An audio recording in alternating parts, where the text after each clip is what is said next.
Here we go.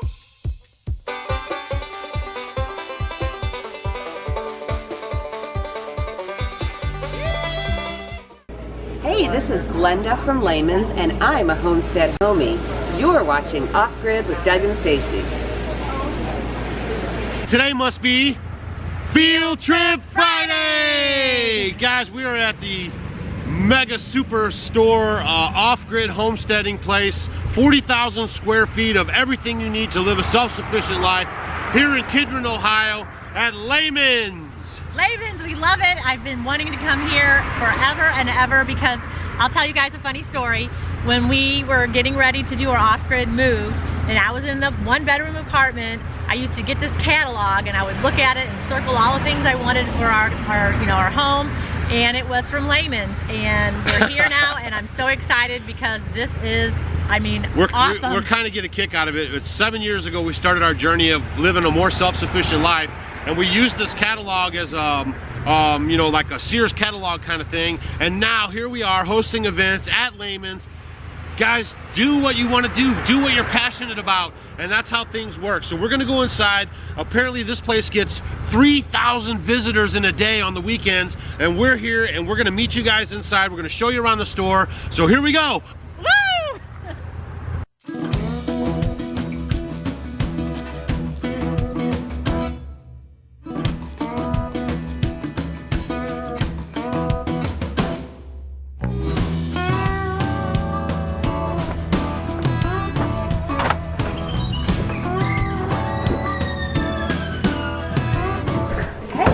Off-Grid with Doug and Stacy. We're so glad you guys are here. We love your YouTube channel. I am so excited to show you around Lehman's. Oh my gosh, I just love the store. Everything is so beautiful. And if you guys didn't know, that's Glenda. With Lehman's, my father, Jay Lehman, started the store, and we are so glad you guys are here. Oh. Welcome to Lehman's. Yeah, and you guys know we love generational family-run businesses. I mean, it just has a soft spot in our heart for it. We finally made it here. You guys know we've been off-grid for over 7 years, and one of the first things we ever had was a LEHMAN'S catalog. Yeah, I'll tell the story. Tell it.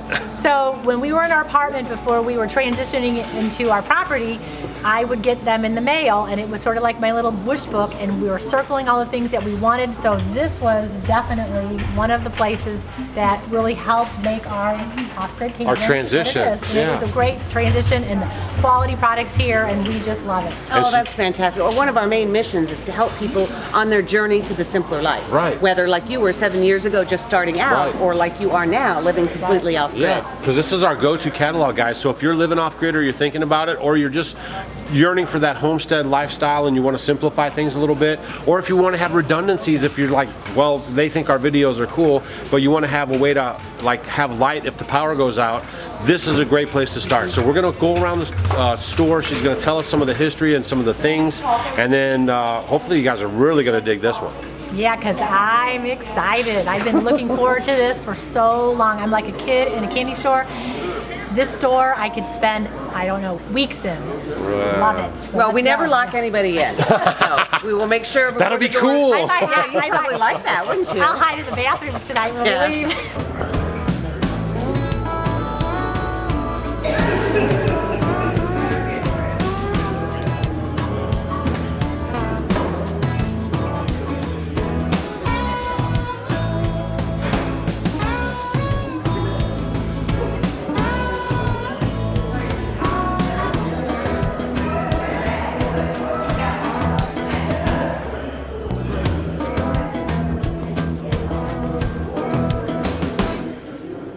Yeah, one of our favorite parts of the store too is definitely the wood cook stove area.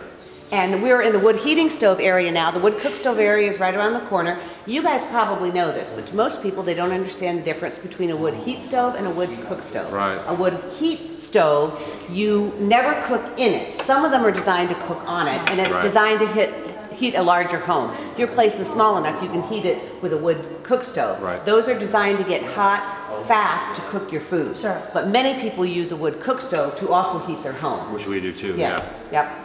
Exactly. So we have all manner of shapes, sizes, colors, and it's interesting to me when we have them burning, we actually have to have strong signage saying caution, hot, because so much of the world is fake. Right. It's a fake fire, it's a fake, Right. and this is real fire. Real stuff. And so we often have them burning so that customers can actually feel the warm, dry heat coming out of the wood heating stove. And of course, it saves you a lot of money, particularly if you have access to firewood. Yeah. We live in a woods, Yeah. and we have a wood heating stove as a secondary backup. Right. So if the power ever goes out, or if it's bitter cold, there's nothing like warm wood heat. There's stuff, yeah, when you walk into a house that has a regular heater as opposed to the wood burning stove, there's just a feeling of comfort, and it's wonderful. And one of the nice things they do too is they also have demonstrations of someone actually cooking and using a wood cook stove while you guys visit the store. I think that's awesome. Yeah, we do a lot of demonstrations. Right. We show people, and it's so interesting to me that people don't understand the simplicity of it. For example, if we have grapes and we're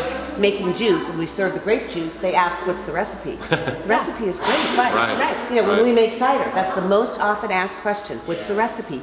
Apples. Right. Just apples. The It's only so recipe good. is Macintosh, Fuji, Lady. Yeah. What kind you're gonna use. So that's one of the disconnects that we're trying to get you guys to get reconnected back into, and companies like LEHMAN'S is helping to foster that relationship of between you and your food and being more reliant on yourself. Yeah, many of our customers talk about getting close to their food source. Now, if you get a prepackaged frozen meal from the grocery store, you're about as far away from your food source as you can get. Conversely, if you walk out into your garden or out into your orchard and pick an apple tree and bring it in and feed it to your children, that's very close to your food source. That's right. Yep. That's what we want, get close to your food, right? Now wait till we show you this.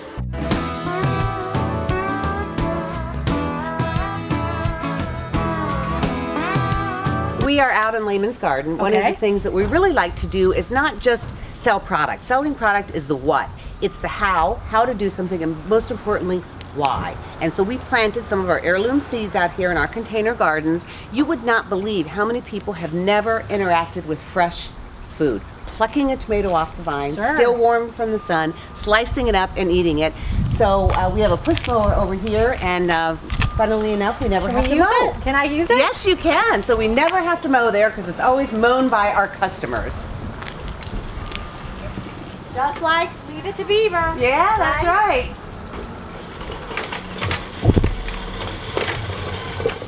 Love it. Well, the nice thing about many of our products is the ultimate simplicity. Like, if you have a traditional mower and it won't start, you probably have to call the dealer or a mechanic. With our mower, if it's not working, you're not walking. That's right. Or not pushing hard enough. Yeah, they're not pushing hard enough. That's simple. Yeah, no, this is beautiful. One of the things I like about your store is that you have a lot of hands-on things. Like, we're in this area right here. Why don't you tell us a little bit about this? Sure. We sell a lot of water pumps because, as my father says, there's a lot of things you can live without. Water is not one of them. Oh, definitely. The main part of most water pumps is underground. So we put this chain pump out here, which is actually kind of a layman's invention. And the way it works is you just turn this and it pumps the water out. Yeah. And then we have these hand pumps. As you can imagine, this is a real delight for children being able to do this. Yeah. Now, this doesn't come out of the ground. It's recirculated in this tub. Right, but if right. you have one on your property, it's a great way to feed your livestock. Yeah. Sure. To water your garden, that sort of thing, because Yeah. it is fresh spring water coming right out of the ground. Or even for us on our cisterns, just having them at the sink. Sure. You know, it'd be an easy way to have water come That's out. the way it was back in the day. You didn't turn on the faucet. No, Yeah. no. And you know, most Americans or most developed countries, you simply turn on the faucet and the water comes out. Where's that water coming from? Well, What's in that water? you'd waste a lot less water if you had to pump it every time. Yeah, turn it off now. Or That's schlep good. it in buckets, That's right? right. That's right. Oh my Man, gosh. 40,000 square feet of everything you could possibly imagine. One of the things that we really like are these great big huge stainless steel bowls. Because you can take a bath in them, they're so big. Almost, you put These- your baby in there. Yeah, I always say one of my things that I can't live without are my stainless steel bowls. And I have some big ones. I don't have one this big yet. And this might have to be something we add to the homestead. Yeah, this is the biggest bowl. Look at it. Oh my gosh. Ding. Yeah.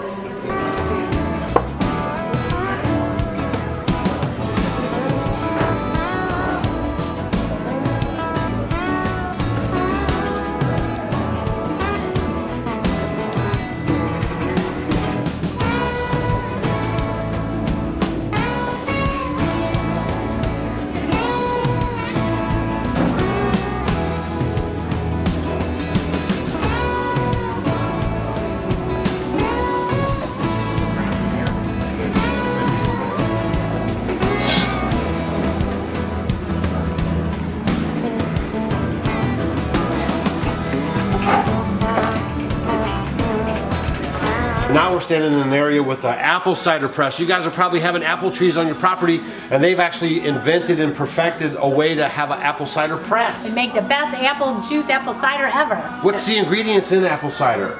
Apples, just apples. The only secret is which kind of apples, whether it's Macintosh or Fuji. And then the second often asked question we get is what to do with the remains, the pulp that comes out. Right. And so we posted that and we got about 50 replies. You can make jam. Yep. You can feed it to your chickens. Yep. You can feed it to your hogs. You can Yep. turn it into compost. So nothing is wasted. Don't give them too much to your pigs because they can actually get drunk off of apple peels. Well, that would be, yeah, if they were fermenting them. Yeah. And so also too, we have these butter makers. Like we have one that you can just shake and make.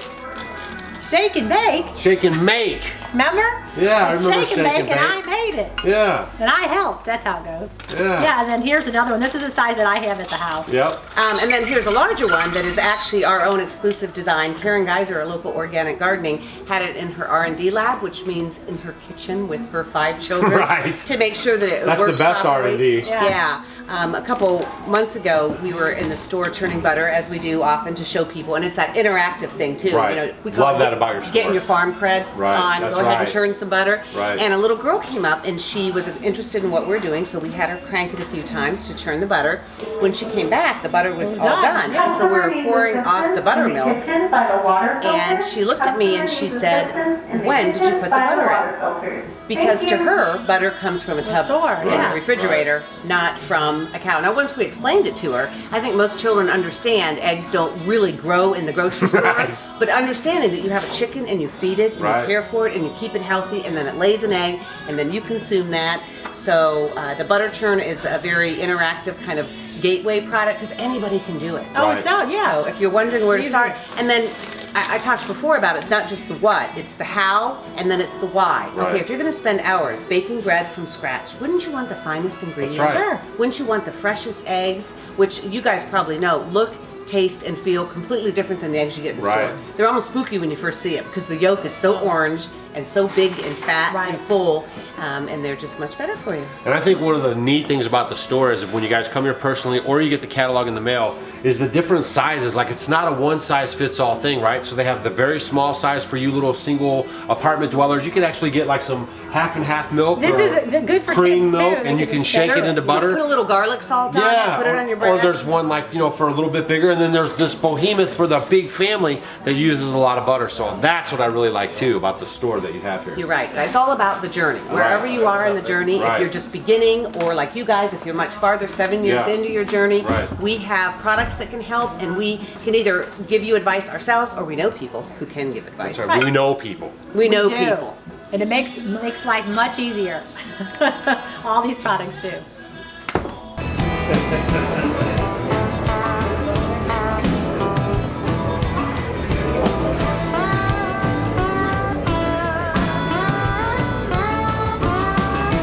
What this room is everything you need to process your food.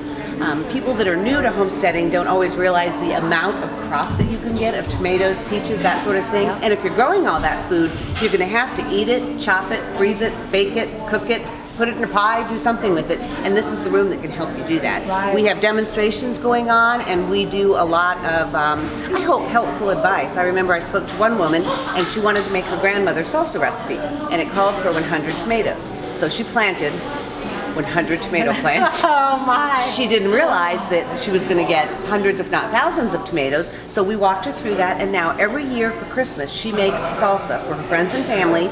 She has her own label on her own jar. Yeah, they started it like a business out of it. Yeah. Exactly. So she can say, I made this for you. Sure. So she started with a plot of dirt and grew the tomatoes and made that, and it became a labor of love. And so that talk about her journey, that she didn't even realize that one tomato plant gave more than one tomato, Right. all the way to processing food for family and friends. Yeah, I have to say, this area here that you have was probably, when I moved out there, this is the thing that I use for storage, because all the other things I try to get rid of, and this is what is the most useful on our homestead. Yeah. Because I need this to preserve my food, to help cook it and all that, and when it comes to this kind of stuff, like a stock pot or a ladle or any of these things, to like your apple store, you know, anything, I really, really, really use it a lot, and we use it and store it in our house, and it's just wonderful. Well, and many of these products are tried and true in that the Amish have been using them for many, many years. And there's a real authenticity and a stability to them, like a cast iron skillet. Right. There's nothing fancy about it. You can cook breakfast, lunch, and dinner. So we have a lot of specialty products, but we also have a lot of products that can do a multitude of things, which living tiny is important. Right. You can't have a different appliance for every single thing. So if you had a stock pot, you had a cast iron skillet, you had just a few core That's what pieces. you need. Right. Yeah, you and can that's do kind of what I everything. did when we downsized, and then I would go to the Amish, and then I would watch what they were using, Right. and then I kind of would pick and choose how I wanted to do it after that, because those things work. Sure. We also have a lot of local vendors. The last time I looked, there were about 350 vendors within 50 miles of our store. Wow. So when we say local, we mean very local, and many of them are Amish, which means no fax, no phone. We have a basket maker that comes and she rides her bicycle down to pick up her PO, and then they go home and they weave the baskets, and then she goes to her neighbors and calls us, and we send the truck out and go pick them up. So Perfect. That's it's, great. Yeah. It's there's a lot of work that goes into gathering these tens of thousands of things here. But as my father says, if it was easy, everybody would do it. And that's a fact. And now one of my favorite parts of the store is like the food area. So not only do they help you grow and harvest food, but in some situations you can't. Like we talk to a lot of seniors or people that are wheelchair bound and stuff like that. They want the good food, but they can't necessarily, like us, grow it and then preserve it and everything else. Right. So one of the things we have in this room is a lot of food from Ohio. There are tremendous honey, potato, noodle, meat producers here in Ohio. And we work closely with our vendors, so we understand they use very simple ingredients. Like this jam here is made for us, and it's bumbleberry. Do you know what bumbleberry jam is? Got me.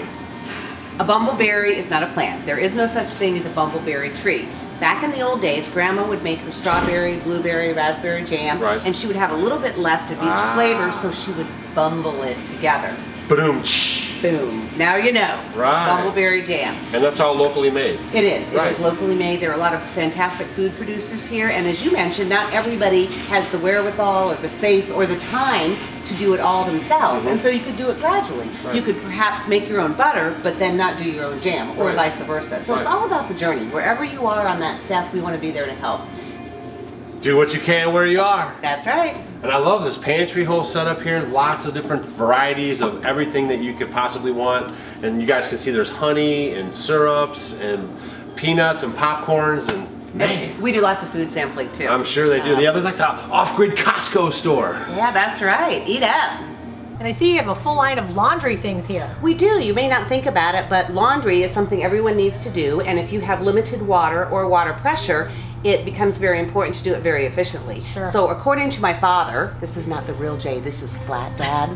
According to my father, a traditional washing machine can take up to 30 gallons of water. But if you use a breathing hand washer or a wringer washer, you can use 3, 4, 5 gallons. And if you start with the least dirty and move to the most dirty, that's very efficient. And then of course we have all manner to dry your clothes. We call them the solar dryers.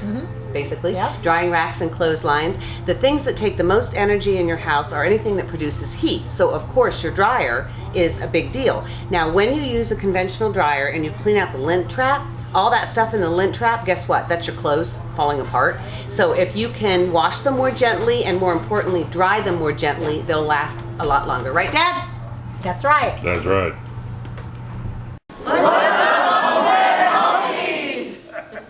Yeah. So when you eat your food, think about that when you're eating certain things, because that'll make you think a little differently when you're eating your food. Because food is supposed to give you energy, it's supposed to give you life, it's supposed to give you vitality and make you feel good. I went out and I had my daughter-in-law holding the bowl and I'm cutting all my food from my salad. Everything came from there. And we had a whole meal from Everything we touched. and I know where it's coming from, and I know I don't have any fillers, I don't have any artificially or processed things in it, and it makes me feel so good. So We are now in the original part of the store. The building was built about 1915, and back then every small town had a little hardware store, a little general store that sold things to the local people. So Mr. Summers built this in 1915, was not that big of a deal. Dad bought it in 1955. And it was this room right here. That was the front door, and we actually a few years ago turned the outside back into 1955 because we just love that charming look. Now what made it different for Dad was that everybody, lots of small companies were selling non-electric appliances in the 50s to the local Amish and also to other people without electricity. What made it different for Lehman's is that Dad decided no matter what was going on in the world around him, he was going to continue to sell brand new but historically accurate products from the 1950s. So through the 60s and the 70s, you know, honestly, I think some people said that you're crazy, Jay. You need to not do this. You need to sell baseboard furnaces and color TVs and televisions. He just had no interest in that. So over the years, as sadly enough, many of those small mom and pop hardwares closed, he grew bigger and bigger. So instead of just getting people from 5 miles away, he was getting people from an hour away, 2 hours away, 3 hours they away. couldn't get it in other places anymore. Exactly. And then he also made a very smart decision. He said in the late 1970s there was another family-owned business that was gaining a lot of traction, and they were selling low price. The name of that company was Walmart. So he decided not to sell the things that the big boxes were. Walmart, Home Depot.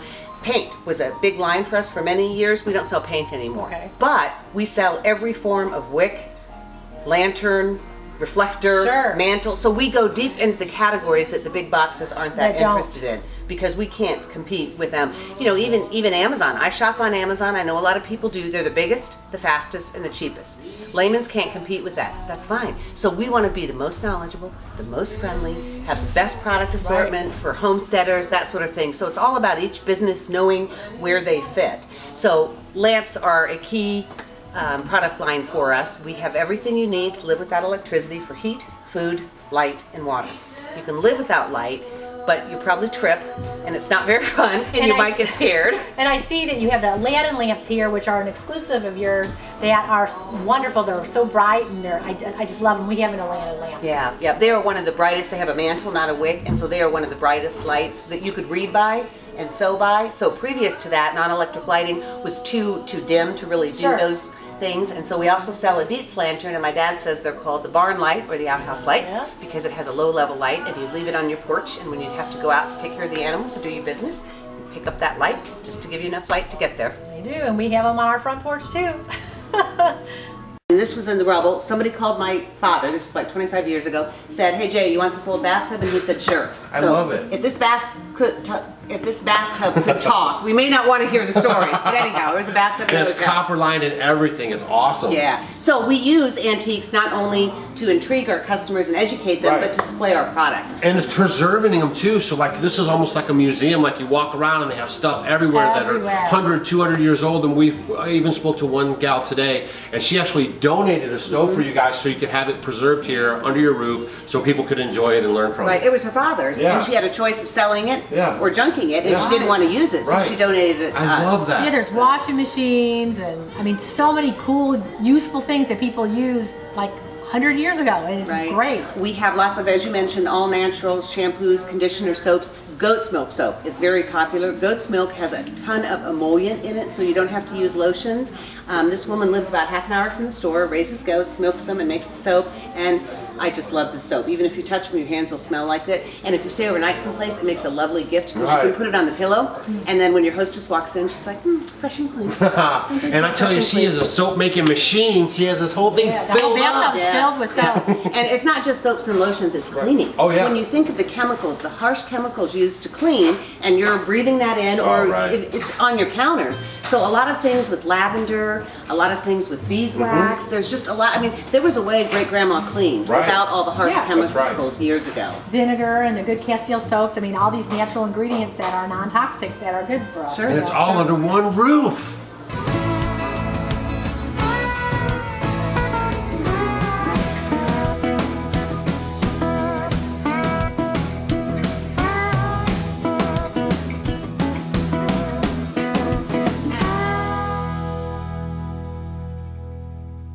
Hey Homestead homies, thanks for hanging out with us here at Lehman's. Y'all come back someday. Wow, so we hope you guys enjoyed this walk through Lehman's, the off-grid homestead superstore, 40,000 square feet in KIDRON, Ohio, heart of the Amish country. Yeah. If you guys got any questions, leave them down below. Also, we're gonna leave the link to their website. You guys can check that out if you see anything. And we're gonna have maybe work out some discount stuff for you or something later on down the road. So, you got anything else? I just had the most incredible day meeting all the Homestead homies coming from all over the country. We had them from Maine and from New York and from Pennsylvania. And Oregon. People from everywhere. It was such a pleasure talking to everybody, and we had the most wonderful time. I'm losing my voice. We've been talking a lot. 2 days There was straight. over 300 of you guys easy that showed up for this meet and greet at Lehman's, so we really appreciate you guys taking the time out and coming to visit with us, and we're glad you guys squeezed it in. This is the last hurrah of 2017, and don't forget to check us out. Facebook, Instagram, and Twitter. And we'll see you on the next one. See you guys. Hey guys, thanks for watching our video. You might want to check out these videos. And if you want to become a Homestead homie, click the picture of us below. We will see you tomorrow.